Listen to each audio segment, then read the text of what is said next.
Hello hi అందరికీ. ఈరోజు video వచ్చేసి అందరూ కులం కార్డు, మతం కార్డు, జవాన్ కార్డు యూజ్ చేస్తున్నారు. ఎందుకండి ఇలా? అంటే ఈ కార్డులు యూజ్ చేస్తే కానీ గెలవలేడా? గెలిచే సత్తా లేదా? అంటే మీలో జెన్యూనిటీ లేదన్నట్టే కదా.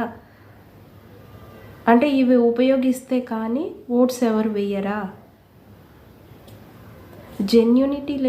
జెన్యూన్గా ఆలోచించి వెయ్యండి. కులం కులం కులం కులం ఏంటండి కులము? కులపిచ్చున్నోడు మూర్ఖుడు. నా దృష్టిలో మనిషే కాదు వాడు. కులం ఉంటేనే బ్రతుకుతారా? మన భారతదేశంలో ఎన్నో రకాల మతాలు, కులాలు అందరూ ఉన్నారు. అందరూ ఈక్వలే కదా. అతన్ని కోస్తే పాలు, మనల్ని కోస్తే రక్తం ఏం రాదు కదా. అందరూ సమానమే. మన భారతదేశం అన్ని మతాలకు, కులాలకు, అన్ని భాషలకు అతీతం. అందరూ సమానమే అని చెప్తుంది. ఏంది అందరు కులము, మతము, ఈ కార్డులు ఉపయోగించి మావాడు జవాను ఇవన్నీ ఎందుకు? ఆయన సోల్జర్గా చేసిండు, కరెక్టే. నాకు జవాన్ అంటే చాలా ఇష్టము. మనము ఎంత చేసినా వాళ్ళ రుణం తీర్చుకోలేము. ఎందుకంటే మన కోసం ఎంతో మనం ఇంత హ్యాపీగా ఉండడానికి కారణం వాళ్ళే కదా.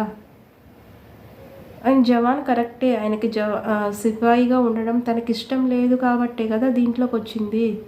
అగ్ని పరీక్షల షోలో కూడా చెప్పాడు, నాకు ఇష్టం లేకుండానే నేను వెళ్ళాను. ఇప్పుడు కనుక దీంట్లో విన్ అయితే మాత్రం నేను దానికి రిజైన్ చేస్తాను, ఆర్మీకి రిజైన్ చేసి నేను యాక్టింగ్లోకి వస్తాను అని చెప్పాడు. జవాను నిన్ను గెలిపించాలి, ఇగో మా క్యాస్టర్డ్కే ఓటు వేయండి, గెలిపించండి, ఇవన్నీ ఏంటి? గెలిస్తే నేను 100 కార్లు తీసుకొని వస్తా అంటే ఇలా ప్రచారం చేస్తే కానీ గెలవడా? గెలిచే సత్తా లేదా? ఎందుకు ఇలా ఇంత దరిద్రంగా తయారవుతున్నారు? దీనివల్ల కళ్యాణ్కే నష్టం కదా. తనే బ్యాడ్ అయిపోతాడు. ఎందుకు ఇలా? అదేవిధంగా తనూజ గారు, ఆమె కన్నడ, ఆమె ఎందుకు ఇక్కడికి వచ్చింది? ఎంతోమంది కన్నడ ఉన్నారు, అందరూ యాక్టింగ్ చేస్తున్నారు. ఎన్నో భాషల వాళ్ళు ఉన్నారు.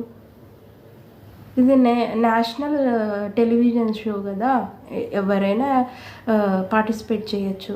వాళ్ళకి తెలియకుండానే బిగ్ బాస్ షో పిలిచారా? తెలుగు ఏంది, కన్నడ ఏంది, అందరూ ఈక్వల్ కదా.